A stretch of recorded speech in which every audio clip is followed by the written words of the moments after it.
Good morning friends. आज chemical bond में हम एक अगला टॉपिक ले रहे हैं जो हमारे पास है लेटिक्स एनर्जी का। लेटिक्स एनर्जी क्या है, जालक ऊर्जा क्या है। जिस तरह से हमने इससे पूर्व वीडियो में आपको बताया था कि एक जालक है वो एक उदासीन प्रवृत्ति का होता है जिसके अंदर जो धनायन ऋणायन से ऋणायन धनायन से इस प्रकार से अरेंज रहते हैं कि उनके मध्य कम से कम प्रतिकर्षण बल रहे, तभी क्या कि वो क्रिस्टल जो एक सामान्य अवस्था में रह सकता है। तो इसमें हमने कुछ डिफेक्ट की बात की थी और आज हम उसी के ले रहे हैं कि लेटिक्स एनर्जी। अब लेटिक्स एनर्जी क्या है, जालक ऊर्जा क्या है।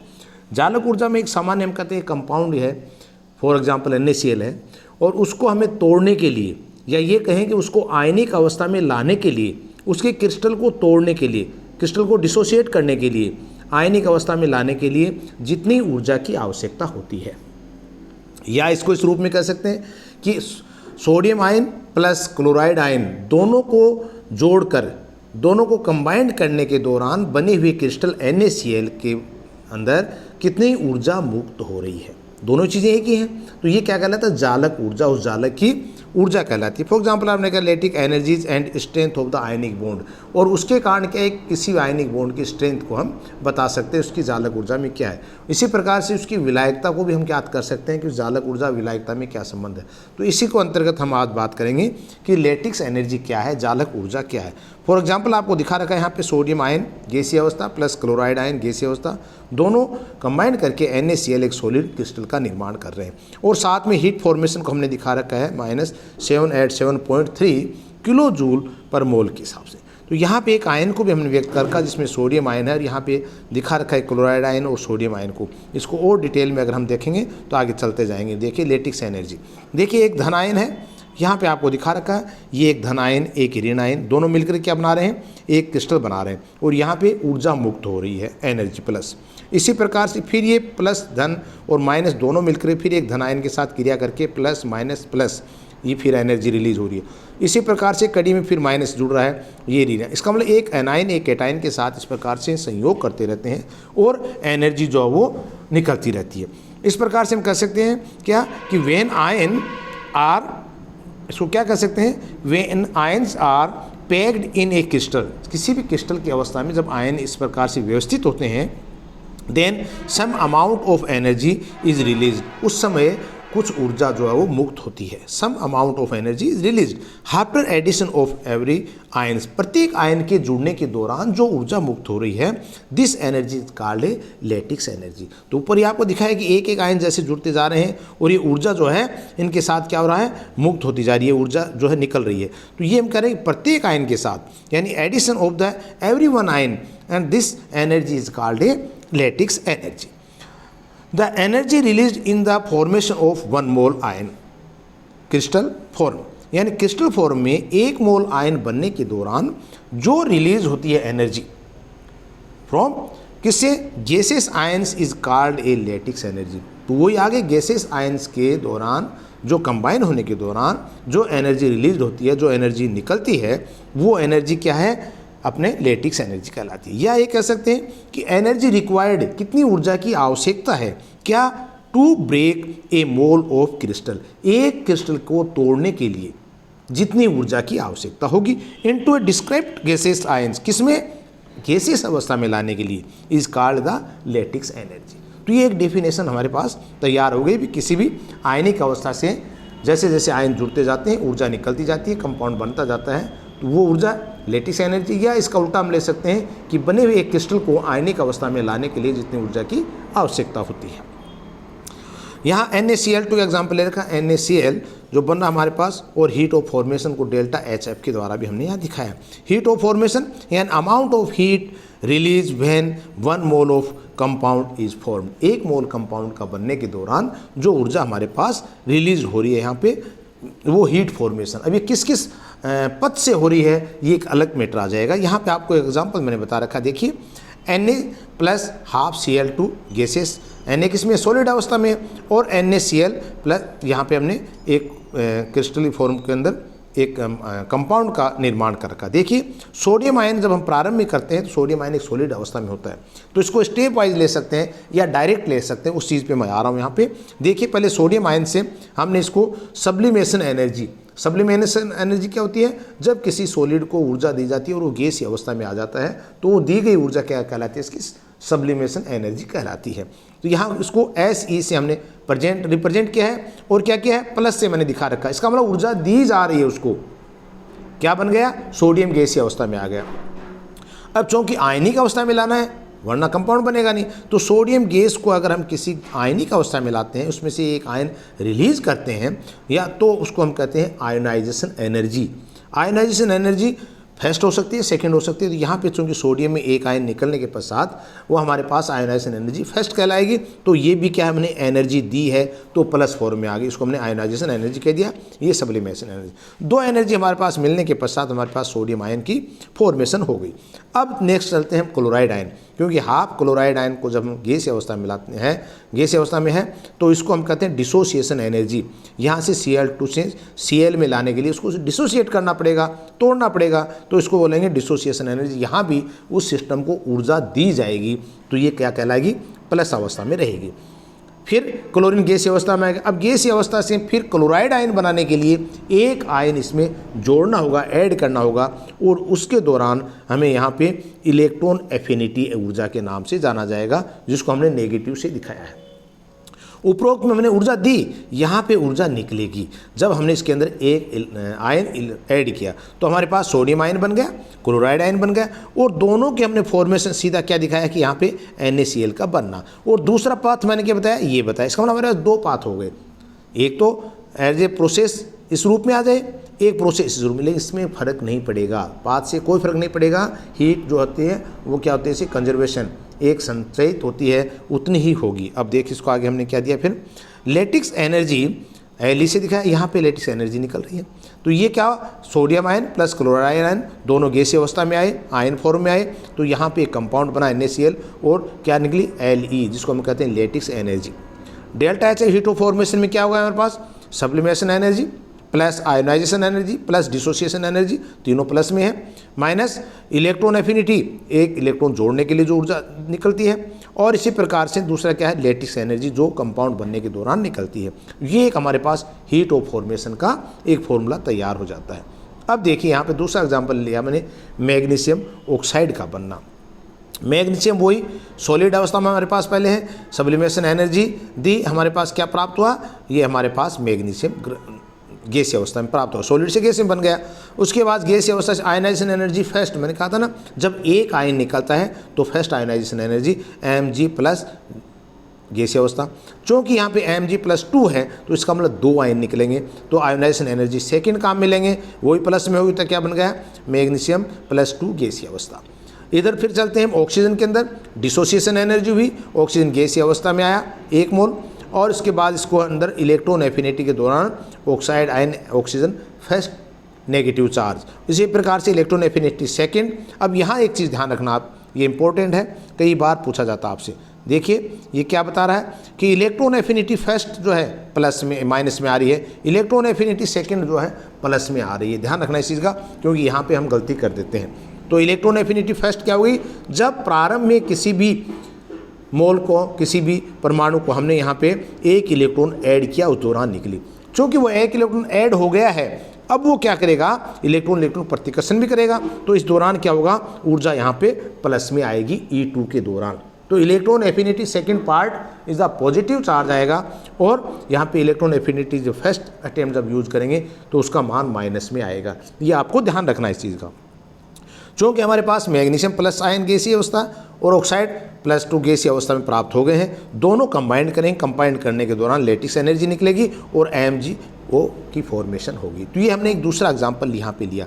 एक देखिए यहाँ पे हीट ऑफ फॉर्मेशन का फिर मैंने यहाँ चर्चा की है, sublimation energy plus ionization energy first plus ionization energy second plus dissociation energy upon 2 minus electron affinity first but second electron affinity is positive charge और माइनस लेटिक एनर्जी। ये पूरा heat of formation, heat of HF का मान जो है हम इससे निकाल सकते हैं। अब देखिए आगे क्या आता है हमारे पास, ये एक Mx का एग्जांपल ले लिया हमने, वही 1 मोल ऑफ आयनिक क्रिस्टल हमारे पास Mx सॉलिड अवस्था में, M गैसीय अवस्था में प्लस X गैसीय अवस्था में, आयन फॉर्म में आ गए 1 मोल ऑफ गैसेस आयंस। और यहाँ पे लेटिक्स एनर्जी U0 से भी दिखाते हैं कहीं, इसलिए मैंने बताया आपको कि Li से भी लिख सकते हैं आप, U0 से भी लिख सकते हैं, सेंस दोनों का एक ही है। Ionic solids are very stable and exist in large crystallization. Ionic solids क्या होते हैं? वेरी स्टेबल, और क्या होते हैं? And exist in a large crystallization shape में। तो this is because the lattice energy, और इसका कारण क्या है? जालक ऊर्जा। Addition of more and more ions in the crystal, the lattice energy release gradually to give stable large size crystal. Gradually release होती जाती है लेटिक्स एनर्जी, और हमारे पास यहाँ पे क्या होता है? एक लार्ज साइज में अच्छा क्रिस्टल, स्टेबल क्रिस्टल प्राप्त हो जाता है। No experimental method for the determination of lattice energy. अब कहते हैं लेटिक्स एनर्जी को ज्ञात करने का क्या है तरीका? तो यहाँ पे कोई अभी तक ऐसा कोई फॉर्मूला या एक्सपेरिमेंटल मेथड हमारे पास डेवलप नहीं किया गया है कि यहाँ पे हम लेटिक्स एनर्जी को ज्ञात कर सकें। It can be calculated with the help of born-Haber cycle. एक तरीका हमने निकाला जो बोर्न ने प्रसारित किया था, जिसको कहते हैं बॉर्न-हेबर साइकिल के माध्यम से लेटिक्स एनर्जी ज्ञात करने का तरीका हमने यहाँ पे बताया गया है। बाकी वैसे हम कोई एक्सपेरिमेंटल मेथड इसका नहीं ज्ञात अभी तक। इसमें एक आती है बोर्न इक्वेशन। बोर्न इक्वेशन में क्या देखिए, आकर्षण प्लस प्रतिकर्षण दोनों की जो पोटेंशियल एनर्जी जो आ रही है वो बोर्न इक्वेशन से निकाल सकते हैं, जिसमें अट्रैक्शन की एनर्जी क्या है? Z1 हमारे पास क्या है? Z1 Z2 E का स्क्वायर अपॉन D। ये जो सिस्टम है ये क्या बता रहा है? Attraction between both ions, plus BE square upon D की पावर n। ये एक्सपोनेंट नंबर जो हम बता रहे हैं ये हमें बता रहा है इसका प्रतिकर्षण रिपल्सन सेम आयंस के मध्य जो प्राप्त हो। ये दोनों का जब एक समीकरण बन जाता है, अनंत दूरी से जब आकर के आयन एक पास में आते हैं तो एक निश्चित दूरी तक वो पास आते हैं, उसके बाद क्या उनके अंदर रिफ्लेक्शन शुरू हो जाता है, यानी प्रतिकर्षण शुरू हो जाता है। तो प्रतिकर्षण रिपल्सन शुरू हो जाता है। रिपल्सन के दौरान ये क्या है? ये दो तरीके से बन जाएगा, एडिशन अट्रैक्शन प्लस रिपल्सन, और दोनों का जो समीकरण बनेगा पोटेंशियल एनर्जी बॉर्न-हेबर इक्वेशंस के आधार पे इसको हम ज्ञात कर सकते हैं। देखिए यहाँ पे Z1 Z2 क्या है? चार्ज ऑन आयंस, जो आयन के ऊपर आवेश है। E क्या है? चार्ज ऑफ इलेक्ट्रॉन, जो इलेक्ट्रॉन के ऊपर आवेश है। D है इंटरन्यूक्लियर डिस्टेंस, और B repulsion coefficient, and n क्या है? बॉन्ड एक्सपोनेंट नंबर बोल देते हैं, बोल the value increase with electronic configuration. जैसे जैसे इलेक्ट्रॉनिक कॉन्फिगरेशन बढ़ता है बॉन्ड एक्सपोनेंट नंबर भी बढ़ता जाता है। यहाँ पे ये वही चीज़ दिखाई मैंने, अट्रैक्शन और रिपल्सन का दोनों ग्राफ के द्वारा हम यहाँ शो कर सकते हैं किस प्रकार से जालक ऊर्जा का मान जो बताया गया है, और एक स्टेबल स्टेट जो है वो कैसे प्राप्त की जा सकती है, ये दोनों इसमें बताया। तो most stable state of A crystal क्या है? In the one in which the attraction and the repulsion force balance. जब दोनों में अट्रैक्शन और रिपल्सन दोनों का जब बैलेंस हो जाता है तो वहाँ पे जो क्रिस्टल है वो एक स्टेबल अवस्था के अंदर होता है। तो बिकॉज ईच अदर, तो the potential energy will be minimum, क्योंकि वहाँ पे जो पोटेंशियल एनर्जी का मान जो है वो मिनिमम होगा, और जब पोटेंशियल एनर्जी का मान मिनिमम होगा तो वो क्रिस्टल जो है वो स्टेबल होगा। Potential energy will be minimum and D equal to D0। D equal to क्या दिखाया पे? D0 at the this stage. अब आता है इसके बाद कि factor affecting latex energy. Latex energy को प्रभावित करने वाले कारक क्या क्या हैं? तो देखिए लेटिक्स एनर्जी को प्रभावित करने वाले कारक हमारे पास यहाँ पे हमने जालक ऊर्जा को सीधा भी निकाल रखा है, n A E का square Z square upon D0 equal to 1 - 1 upon n। तो यहाँ पे इस फॉर्मूले से अगर आपके पास फॉर्मूला तैयार है तो इससे फैक्टर अफेक्टिंग को याद किया जा सकता है, रटने की जरूरत नहीं है। जैसे आयनिक चार्ज, आयनिक चार्ज जालक ऊर्जा is directly proportional to Z square, क्योंकि Z E स्क्वायर हमारे पास क्या ऊपर है। तो greater the amount of ionic charge क्या होगा on the ion, great will be it a lattice energy. जितना ज़्यादा चार्ज होगा उतनी ज़्यादा लेटिक्स एनर्जी होगी। तो ये आयनिक चार्ज उसको प्रभावित कर सकता है। सेकेंड हमारे पास है ionic radii. Ionic radii is inversely proportional μ0, U0 is inversely proportional upon D0, यानी increase in value of the D LE will be decrease. क्या होगा? कम होगी लेटिक्स एनर्जी जैसे जैसे उसकी वैल्यू बढ़ती जाएगी, किसकी? आयनिक रेडियाई की। उसके बाद आता है हमारे पास क्रिस्टल स्ट्रक्चर, मेंडुलम कांस्टेंट जो डायरेक्टली प्रोपोर्शनल होता है, A इसके डायरेक्ट प्रोपोर्शनल है। और लास्ट आता है electronic configuration of ions, mu inversely proportional 1 upon N, 1 minus 1 upon N. तो इसकी सहायता से ionic charge, ionic radius, crystal structure, electronic configuration, ये कुछ बातें हैं जो लेटिक्स एनर्जी को प्रभावित करती हैं। तो ये हम निकाल सकते हैं U0 equal to capital N A Madelung constant e की square Z square upon D0 equal to 1 minus 1 upon N. तो ये हमारे पास एक समीकरण अगर ध्यान में है तो हम इसकी फैक्टर इफेक्टिंग को ज्ञात कर सकते हैं या उसको प्रभावित करने वाले कारक को ज्ञात कर सकते हैं। अब आता है एक दूसरा क्वेश्चन की ओर, जहाँ पे बार बार आपसे पूछा जाता है कि बॉर्न हेबर साइकिल को बताइए। तो NaCl का एक सीधा सा एग्जाम्पल है जिसकी सहायता से हम बॉर्न हेबर साइकिल को समझा सकते हैं। जो पीछे वाली चीज़ आई थी वही है, it is the thermodynamical cycle showing the relationship, क्या है, heat of formation of ionic compounds. किस किस में रिलेशन बता रहा है, heat of formation of ionic compound में, ionization potential and electronic affinity, electron affinity, heat of vaporization and dissociation and lattice energy. ये सब का एक मिक्सचर है जिसके अंदर हम मिला करके बॉर्न हेबर साइकिल की संरचना की गई है। तो यहाँ पे देखिए ये दो बातें हमें बताई हैं। The energy of formation of a compound is always same. मैंने कहा था ना, कंपाउंड के निर्माण की जो एनर्जी है वो समान होगी, चाहे उसको किसी भी पद से हम बनाएं, चाहे पद 2 अपनाएं, चाहे 3 अपनाएं, चाहे डायरेक्ट उसको फॉर्मेशन कर रहे हैं। तो the energy of the formation of a compound is always same wherever it's the method it is a preparation. तो किसी भी मेथड से आप इसको प्रिपेयर करें उसकी एनर्जी सेम होगी। Second point, the total energy change of the cycle is always zero. और पूर्ण जो ऊर्जा है, टोटल एनर्जी जो चेंज है किसी भी साइकिल की, वो क्या होगी, जीरो। तो दो बातों का हमें ध्यान रखना होगा।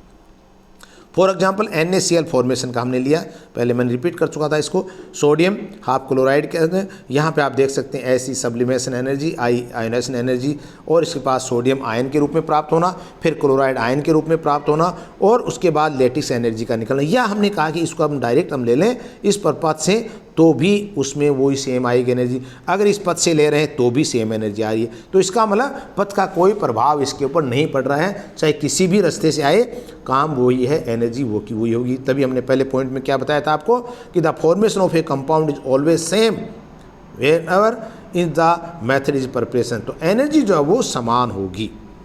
यहाँ उसी का बताया, sublimation energy, ionization energy, potential energy, electron affinity और lattice energy and heat of formation की। तो method of equation of Born Haber cycle is, ये मैथमेटिकली अगर इक्वेशन की हम बात करें तो हमारे पास क्या आता है, -Q हीट ऑफ फॉर्मेशन में, ऐसी sublimation energy plus ionization energy plus dissociation energy upon 2 plus bracket में माइनस इलेक्ट्रॉन एफिनिटी प्लस फिर ब्रैकेट में माइनस जालक ऊर्जा। तो ये सारा एक समीकरण है, ये किसका है, मैथमेटिकल इक्वेशन है बॉर्न हेबर साइकिल का, और इसकी सहायता से हम बहुत सी बातों की जानकारी हासिल कर सकते हैं। एनर्जी पर किलो कैलोरीज में है, तो अगर ये एनर्जी हम एक NaCl के सामान्य से निकालते हैं तो Q का मान जो 98.2 किलो कैलोरी पर मोल में आ रहा है, जो इसकी सहायता से हम निकाल सकते हैं। मान एक्सपेरिमेंटल मान है ये सारा, ये एक मान हमारे पास 98.2 किलो कैलोरी पर मोल की सहायता से इसको हमने ज्ञात किया है।